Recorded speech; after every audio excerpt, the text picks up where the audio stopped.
샬롬 수요 말씀 양육에 오신 여러분을 환영합니다.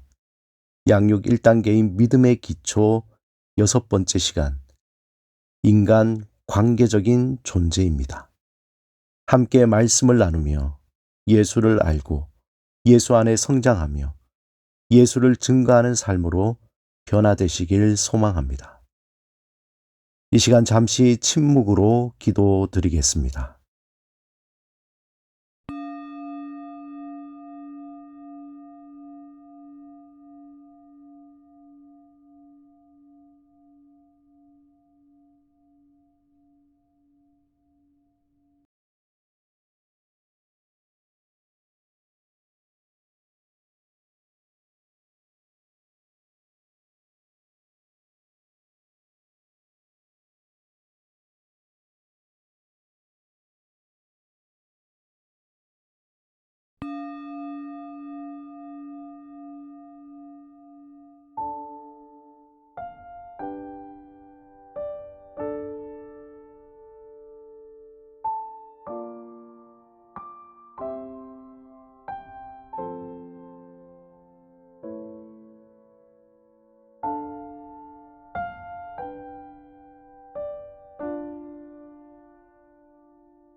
오늘 하나님이 우리에게 주신 말씀은 창세기 2장 7절에서 9절입니다.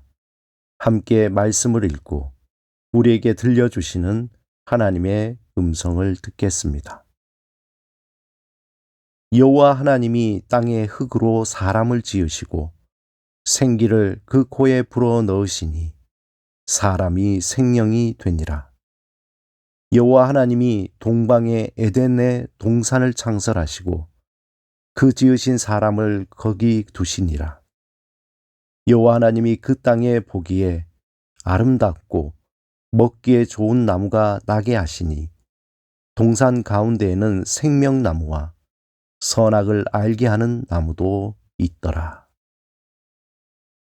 인간이라는 존재는 내면적으로 선과 악을 향한 가치의 갈등 속에서 방황하고 살면서 자기가 원하든 원치 않듯 가지게 되는 여러 가지 역할을 잘 감당하고 살아갈 수 있을까 애쓰며 또 힘들어합니다.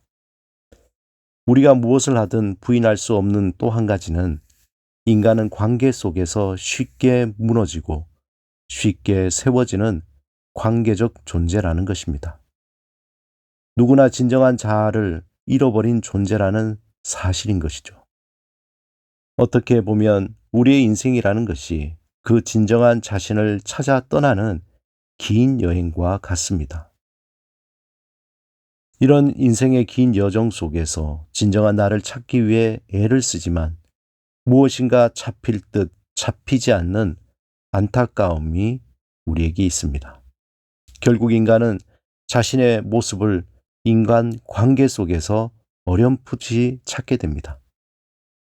어느 날 이 세상의 어둠의 동굴 속에 던져진 존재처럼 나를 알 수 없고 나를 볼 수 없어서 단지 동굴 벽에 부딪히는 소리만을 의지해야 하는 혼란함에 빠져 살아가는 존재입니다. 나는 누구인가를 결국 내가 아닌 다른 사람을 통해서 나를 알 수 있는 관계적인 존재가 인간입니다.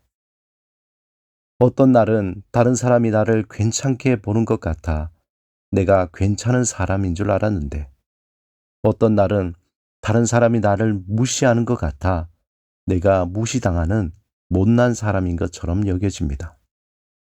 어느 날은 나를 인정해주는 사람 때문에 삶이 살만한데, 어떤 날은 나를 미워하고 실망시킨 사람 때문에 살아갈 맛이 뚝 떨어집니다.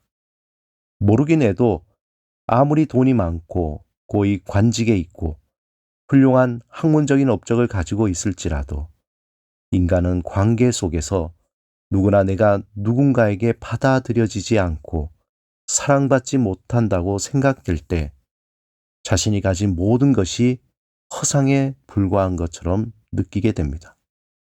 반대로 내가 누군가에게 인정받고 받아들여지게 되면 또 사랑받는 존재라고 여겨질 때 아무리 힘들고 아무것도 없어 보여도 모든 것을 가진 것 같은 안정감을 느끼게 됩니다.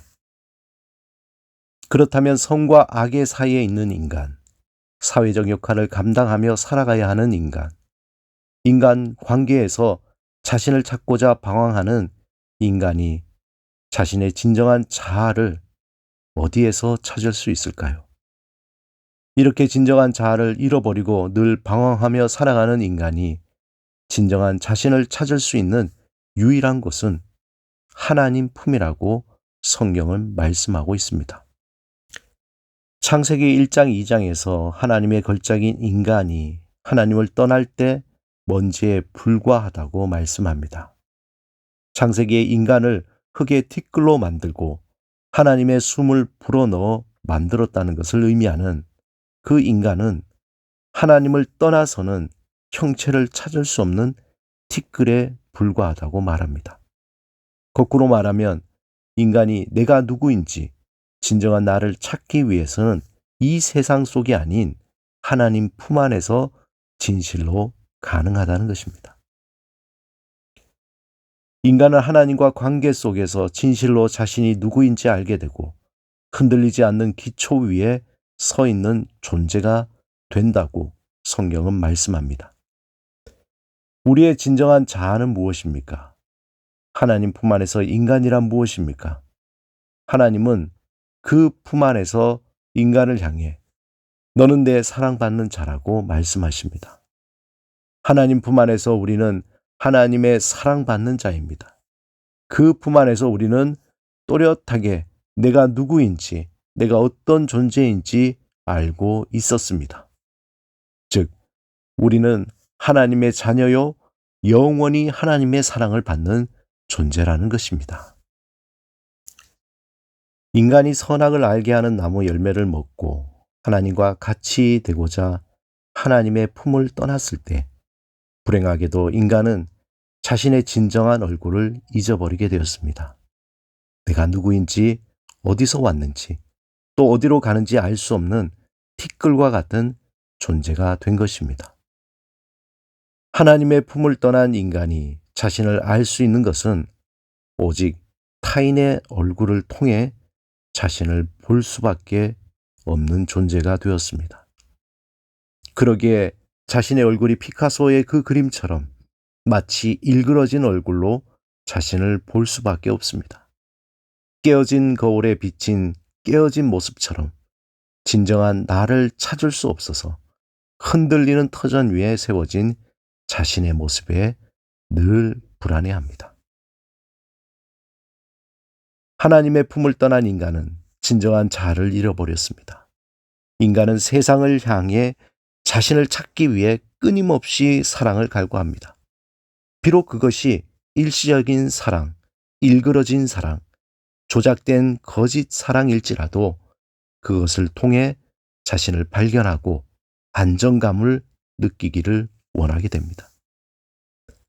결국 세상의 품에서 인간은 일그러진 사랑 안에서도 자신을 찾기 위해 돈을 모으고 명예를 얻으려 하고 그 사랑을 위해 지식을 쌓으려고 합니다. 심지어 그 사랑을 위해 폭력을 쓰기도 합니다. 바울은 진정한 자신을 찾기 위해 갈등했습니다. 악을 행하는 것이 나인지, 선을 행하는 것이 나인지, 선을 행하고 싶으나 어느새 악을 행하고 있는 자신을 발견하고 고통스러워하며 실망스러워합니다. 그런 자신이 사랑받지 못한 존재가 될까 두려워합니다. 자신에게 주어진 역할을 제대로 감당하지 못할까봐 늘 불안해합니다. 인간은 누군가에게 사랑받는 존재라고 받아들여질 때 비로소 자신의 맡은 역할에 대해 안정감을 가지고 자신 있게 그 역할을 감당할 수 있습니다. 하루를 시작하면서 수많은 나의 역할이 있지만 하나님 품 안에서 내가 사랑받는 존재라는 진정한 나를 찾을 때 당당하게 하루를 살아갈 수 있는 자신감을 갖게 됩니다. 하나님은 우리를 품으시길 원하십니다. 하나님의 품 안에서 우리를 향해서 내가 너를 사랑한다 말씀하십니다. 우리가 그의 음성을 들을 때 티끌은 의미가 되고 잃어버린 자아는 진정한 모습과 마주하게 됩니다. 나의 다양한 페르소나 아래 숨겨졌던 진정한 나를 비로소 발견하게 됩니다. 그렇다면 어떻게 하나님의 품 안에 거할 수 있을까요? 그 비밀은 예수 그리스도 안에서 밝혀집니다. 예수 그리스도 안에서 새롭게 태어날 때 우리는 하나님 품에 안기게 됩니다. 예수 그리스도 안에서 세상을 따르던 내가 죽고 하나님을 따르는 새로운 자, 진정한 나로 태어날 때 하나님의 품에서 흔들리지 않는 안정감으로 살아갈 수 있습니다. 우리가 하나님 품 안에서 거할 때 무엇을 가지고 있지 않아도, 무엇을 이루지 않아도 흔들리지 않는 진정한 나를 찾게 됩니다. 하나님은 예수 그리스도 안에서 날마다 우리를 당신의 품 안에 초대하십니다. 수고하고 무거운 짐진 자들아, 다 내게로 오라. 내가 너희를 쉬게 하리라. 예수 안에서 진정한 우리의 모습을 살리는 소리를 날마다 듣기를 갈망하시기 바랍니다.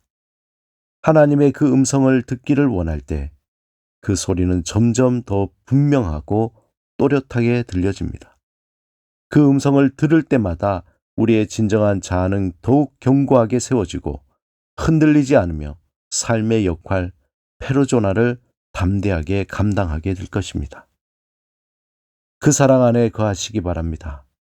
하나님 품 안에서 진정한 나를 찾으시기 바랍니다.